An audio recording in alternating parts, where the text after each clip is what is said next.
Welcome. My name is Spiteri and I'm a historian of military architecture. This is the sixth in a series of lectures under the theme of Ingegneria Capomastri dedicated to the history of the fortifications of Malta.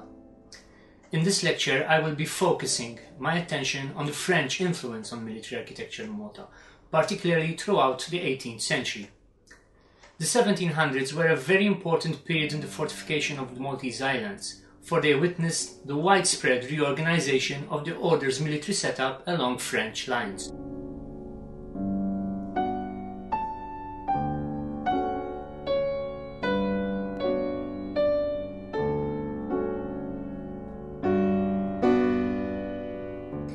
Especially in the field of fortifications, the 1700s saw a massive building effort, one which resulted in the final and familiar fortified landscape that we see today.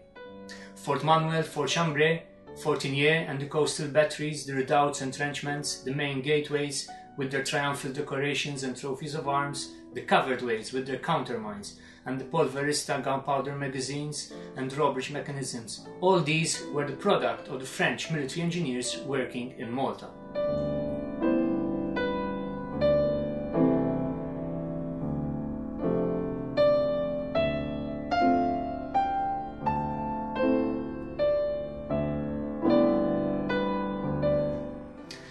Undeniably, the two works of fortification which really capture the essence of French military ideas and concepts are Fort Manoel and Fort Igné.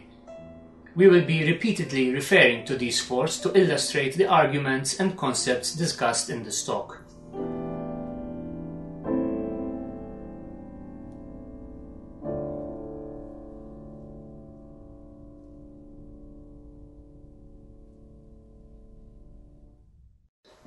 But, first of all, we must understand the context in which this order's reliance on the French establishment came about. Why did the Order of St. John shift from the imperial, that is the Spanish, into the French sphere of influence? Why was it so important for Grand Master Perellos in 1714 to seek French assistance and embark on what came to be nearly a century-long connection with France? And what was so important and special about French military architecture in the first place that the Knights of St. John simply had to have it? I will try to answer these questions in the course of this lecture. Let's start by looking at what was happening in Malta during this period.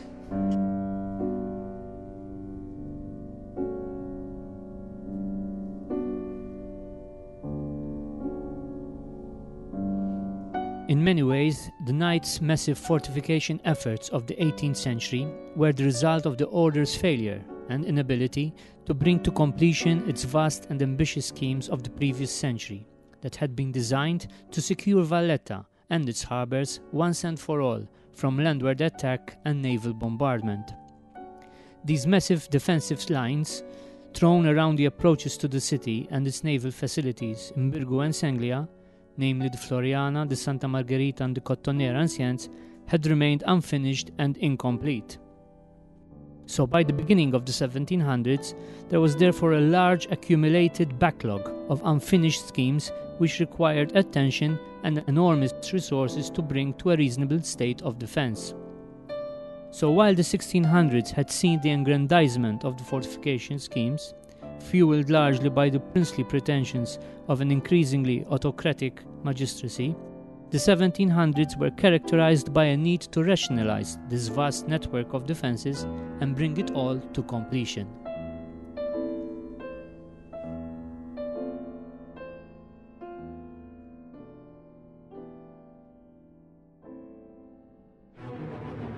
The incident which precipitated this process was the Allarme Generale of 1714, a nationwide mobilization which was set in motion when news reached Malta that the Turks were preparing to attack the island. These alarms were a frequent recurrence in the life of the order and can be found punctuating its history. Most quickly receded, but others developed into outright invasions and incursions, like the Razzia of 1551 or the Great Siege of 1565 and the Landing of 1614. On this occasion, the threat of attack by a huge Turkish fleet said to consist of 30 sultanas, 17 Barbary men of war, 20 galleys and 40 galleots was deemed particularly acute and a general citation calling all knights to Malta was issued.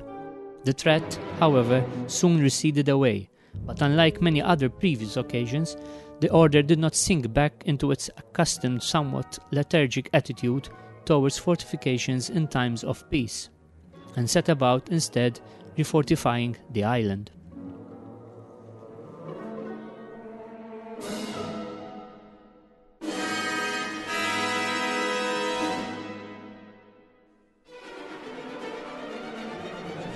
Anxious to refortify and arm the island, Grandmaster Perellos turned to the French king Louis XIV for military help, and the French monarch responded generously. Along with much-needed supplies of French guns, munitions, cannon, and the promise of troops, came a French military mission of engineers and experts, headed by Brigadier René Jacob d'Attigné, then one of the most experienced engineers in France, with 26 years of service to his credit. This call for assistance was no mere coincidence, for already by the late 1600s, the order had slowly but surely begun to shift into the French sphere of influence, lured by the growing military might and prestige of France in the world. And the military architecture and fortification, the French were then undisputedly the leading exponents.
This influence of French military engineers in the Maltese islands can first be detected as early as the 1640s, when important men like Louis-Nicolas de Clerville, Louis Viscount d'Arpajon, and Blas François Comte de Pagan visit the island to advise the order on its fortifications.